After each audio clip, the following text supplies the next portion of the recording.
जय श्री राधे कृष्ण। ज्येष्ठ मास के शुक्ल पक्ष में आने वाली एकादशी को निर्जला एकादशी कहा जाता है। निर्जला एकादशी का व्रत वर्ष 2023 में 31 मई को रखा जाएगा, यानी बुधवार को रखा जाएगा। एकादशी प्रारंभ होने का समय 30 मई को दोपहर 1:07 से है और एकादशी का समापन 31 मई को दोपहर 1:45 पर होगा। उदया तिथि होने की वजह से 31 मई को ही निर्जला एकादशी का व्रत रखा जाएगा। व्रत पालना का समय 1 जून को सुबह 5:24 से लेकर 8:10 तक रहेगा। तो आइए शुरू करते हैं निर्जला एकादशी की व्रत कथा शुरू करने से पहले आप सभी से प्रार्थना है कि वीडियो अच्छी लगती हो तो चैनल को सब्सक्राइब कीजिएगा और वीडियो को लाइक कीजिएगा। एक बार भीमसेन व्यास जी से कहने लगे कि हे पितामह, भ्राता युधिष्ठिर, माता कुंती, द्रौपदी, अर्जुन, नकुल और सहदेव आदि सब एकादशी का व्रत करने को कहते हैं, परंतु महाराज मैं उनसे कहता हूँ कि भाई मैं भगवान की शक्ति पूजा आदि तो कर सकता हूँ, दान भी दे सकता हूँ, परंतु भोजन के बिना नहीं रह सकता। इस पर व्यास जी कहने लगे कि हे भीमसेन, यदि तुम्हें नरक को बुरा और स्वर्ग को अच्छा समझते हो तो प्रतिमास की दोनों एकादशियों को अनुमत खाया करो। भीम कहने लगे कि हे पितामह, मैं तो पहले ही कह चुका हूँ कि मैं भूख सहन नहीं कर सकता। यदि वर्ष भर में कोई एक ही व्रत हो तो वह मैं रख सकता हूँ, क्योंकि मेरे पेट में वृक नाम वाली अग्नि है, सो मैं भोजन किए बिना नहीं रह सकता।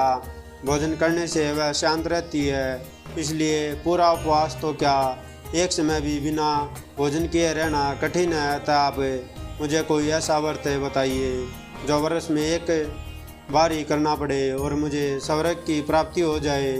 श्री व्यास जी कहने लगे कि हे पुत्र, बड़े बड़े ऋषियों ने बहुत से शास्त्र आदि बनाए हैं, जिनसे बिना धन के थोड़े परिश्रम से स्वर्ग की प्राप्ति हो सकती है। इसी प्रकार शास्त्रों में दोनों पक्षों की एकादशी का व्रत मुक्ति के लिए रखा जाता है। व्यास जी के वचन सुनकर भीमसेन नरक में जाने के नाम से भयभीत हो गए और काँप कर कहने लगे कि अब क्या करूं? मास में 2 व्रत तो मैं कर नहीं सकता, हाँ वर्ष में 1 व्रत करने का प्रयत्न अवश्य कर सकता हूँ। अतः वर्ष में 1 दिन व्रत करने से यदि मेरी मुक्ति हो जाए तो ऐसा कोई व्रत बताइए। यह सुनकर व्यास जी कहने लगे कि वृषभ और मिथुन की संक्रांति के बीच ज्येष्ठ मास के शुक्ल पक्ष की जो एकादशी आती है उसका नाम निर्जला है। तुम उस एकादशी का व्रत करो। इस एकादशी के व्रत में स्नान और आचमन के सिवा जल वर्जित है। आचमन में 6 मासे से अधिक जल नहीं होना चाहिए, अन्यथा वह मद्यपान के सदृश हो जाता है। इस दिन भोजन नहीं करना चाहिए, क्योंकि भोजन करने से व्रत नष्ट हो जाता है। यदि एकादशी को सूर्योदय से लेकर द्वादशी के सूर्योदय तक जल ग्रहण न करे तो उसे सारी एकादशियों के व्रत का फल प्राप्त होता है। द्वादशी को सूर्योदय से पहले उठकर स्नान आदि करके ब्राह्मणों का दान आदि देना चाहिए। इसके पश्चात भूखे और सतपात्र ब्राह्मण को भोजन कराकर फिर आप भोजन कर लेना चाहिए। इसका फल पूरे 1 वर्ष की संपूर्ण एकादशियों के बराबर होता है। व्यास जी कहने लगे कि हे भीमसेन, यह मुझको स्वयं भगवान ने बताया है। इस एकादशी का पुण्य समस्त तीर्थों और दानों से अधिक है। केवल 1 दिन मनुष्य निर्जल रहने से पापों से मुक्त हो जाता है। जो मनुष्य निर्जला एकादशी का व्रत करते हैं उनकी मृत्यु के समय यमदूत आकर नहीं घेरते, वरन भगवान या पार्षद उसे पुष्पक विमान में बिठाकर स्वर्ग को ले जाते हैं। अतः इस संसार में सबसे श्रेष्ठ निर्जला एकादशी का व्रत है, इसलिए यत्न के साथ इस व्रत को करना चाहिए। उस दिन ओम नमो भगवते वासुदेवाय मंत्र का उच्चारण करना चाहिए और गोदान करना चाहिए। इस प्रकार व्यास जी की आज्ञानुसार भीमसेन ने इस व्रत को किया, इसलिए इस एकादशी को भीमसेनी या पांडव एकादशी भी कहते हैं। निर्जला व्रत करने से पूर्व भगवान से प्रार्थना करें कि हे भगवान, आज मैं निर्जला व्रत करता हूँ, दूसरे दिन भोजन करूँगा, मैं इस व्रत को श्रद्धापूर्वक करूँगा, अतः आपकी कृपा से मेरे सब पाप नष्ट हो जाए। इस दिन जल से भरा हुआ एक घड़ा वस्त्र से ढककर स्वर्ण सहित दान करना चाहिए। जो मनुष्य इस व्रत को करते हैं उनको करोड़ों पल्ले सोने के दान का फल मिलता है, और जो इस दिन यज्ञ आदि करते हैं उनका फल तो वर्णन ही नहीं किया जा सकता। इस एकादशी के व्रत से मनुष्य विष्णुलोक को प्राप्त होता है।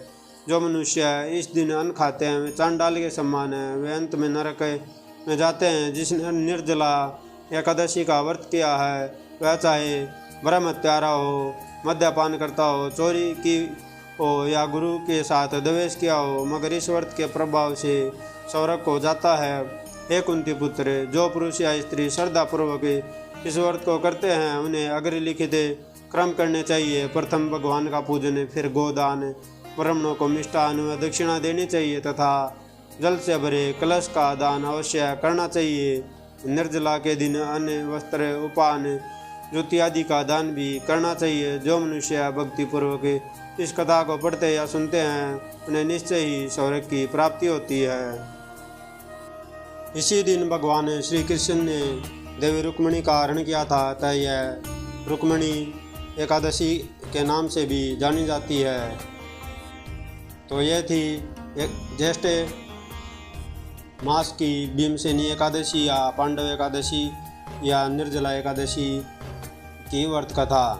तो आपको कैसी लगी यह व्रत कथा हमें कमेंट बॉक्स के माध्यम से ज़रूर बताइएगा, और वीडियो अच्छी लगती है तो लाइक कीजिएगा, चैनल को सब्सक्राइब कीजिएगा, और हर एकादशी का व्रत अवश्य कीजिए। अगर व्रत नहीं कर पाते हैं तो हर एकादशी को कथा अवश्य श्रवण किया कीजिए, क्योंकि एकादशी की कथा श्रवण से भी व्रत के समान ही पुण्य प्राप्त होता है। जय जय श्री राधे।